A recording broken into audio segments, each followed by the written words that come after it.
ನನಗೆ ಇರೋ problem open ಆಗಿ ಹೇಳ್ತೀನಿ ಕೇಳಿ. ನನಗೆ ಈ ಕುದುರೆ ಓಡಿಸೋದಿದೆಯಲ್ಲ, ಇದು ಒಂದು ನನಗೆ ಆಗಲ್ಲ. ಯಾಕಂದರೆ ಒಂದು ಎಕ್ಸ್ಪೀರಿಯನ್ಸ್ ಆಗಿ ನನಗೆ, ನಾನು ಯಾವುದೋ ಒಂದು ಈ ಥರ ಪಾತ್ರ ಬಂದು ತುಂಬ ಪ್ರಾಕ್ಟೀಸ್ ಮಾಡೋಕೆ ಹೋಗಿದ್ದು. ಅಂದರೆ ಆ ಟೈಮಲ್ಲಿ ಹೇಳಿದರು, ಹೀರೋ ಅಂದರೆ ಫೈಟ್ ಕಲಿಬೇಕು, ಕುದುರೆ ಓಡೋದು ಕಲಿಸ್ಬೇಕು, ಏನೇನೋ ಹೇಳಿದರು. ನಾನು ಸೀರಿಯಸ್ ಆಗಿ ಹೋಗಿದ್ದೆ, ಕಲಿತೆ. ಒಂದು ವಾರ, ಒಂದು 10 ದಿನ ಚೆನ್ನಾಗಿ ಓಡಿಸ್ದೆ.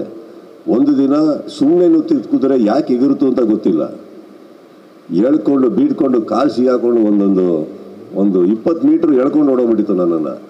ಅವಾಗ ಆಗಿರೋ ಭಯ ಇದೆಯಲ್ಲ, ಪ್ರಪಂಚನೇ ನೋಡ್ಬಿಟ್ಟೆ ನಾನು. ಅದಾದಮೇಲೆ ಅರ್ಥ ಆಯಿತು ಒಂದು ಯಾವುದ್ರ ಮೇಲೆ ಹತ್ತಿದ್ರು ಅದರದ್ದು ಬ್ರೇಕು ಹ್ಯಾಂಡ್ಲು ಎಲ್ಲಿದೆ ಅಂತ ಗೊತ್ತಿರಬೇಕು.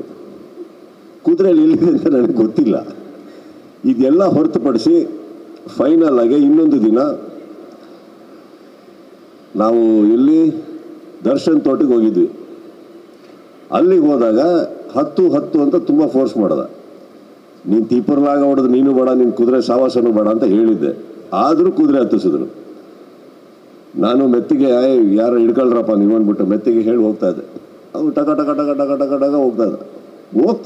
ಹೋಗ್ತಾ ಸ್ಯಾಡಲ್ ಬಿಚ್ಕೊಬೋದು, ಧಡ್ ಅಂತ ಬಿದ್ದ.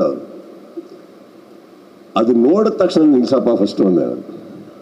ಅವತ್ತು ಇಳಿದವನು ಇನ್ನೂ ಕುದುರೆ ಹತ್ತಿಲ್ಲ ಬರ.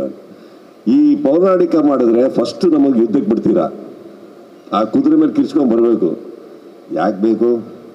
ಈಗ ಮಾಡ್ತಾರೋ ಸಿನಿಮಾ ಥರ ಮಾಡಿದ್ರೆ ಬೈಕಲ್ಲಿ ಬರ್ತೀನಿ, ಬೇಗ ಮುಗಿಸ್ತೀನಿ, ಬೇಗ ಮನೆಗೆ ಹೋಗ್ತೀನಿ, ಬೇಗ ಪಿಕ್ಚರ್ ರಿಲೀಸ್ ಆಗ್ತದೆ. ಈಗ ಮಾಡ್ತಾರೋ ಬಿಲ್ಲಾ ರಂಗದಲ್ಲಿ ಮೇಕಪ್ ಎಷ್ಟೊತ್ತು ಆಗ್ತಾ ಇದೆ ಗೊತ್ತಾ? ಒಂದು particular character called Billa 2 hours, and I am not joking, 2 hours. Hair ಇದರಿಂದ ಮಾಡೋದ್ರಿಂದ ಹಿಡಿದು, ಸ್ಟ್ಯಾಂಡ್ ಮಾಡೋದ್ರಿಂದ ಹಿಡಿದು, ಪ್ರಾಸ್ಥೆಟಿಕ್ಸಿಂದ ಹಿಡಿದು ಎಲ್ಲ ಕೂತು. ನನ್ನ ಲೈಫಲ್ಲೇ ನಾನು ಇಷ್ಟೊತ್ತು ಯಾವತ್ತು makeup per every day I take 2 hours. To remove it take almost 25 minutes. So ಹೀಗಿರಬೇಕಾದ್ರೆ ಆ ಕ್ಯಾರೆಕ್ಟರ್ಗಳು ಆಗಿ ಹೇಳ್ಕೊಂಡು ಹೋಗ್ತವೆ. I don't think I have that much of patience for that. That's all.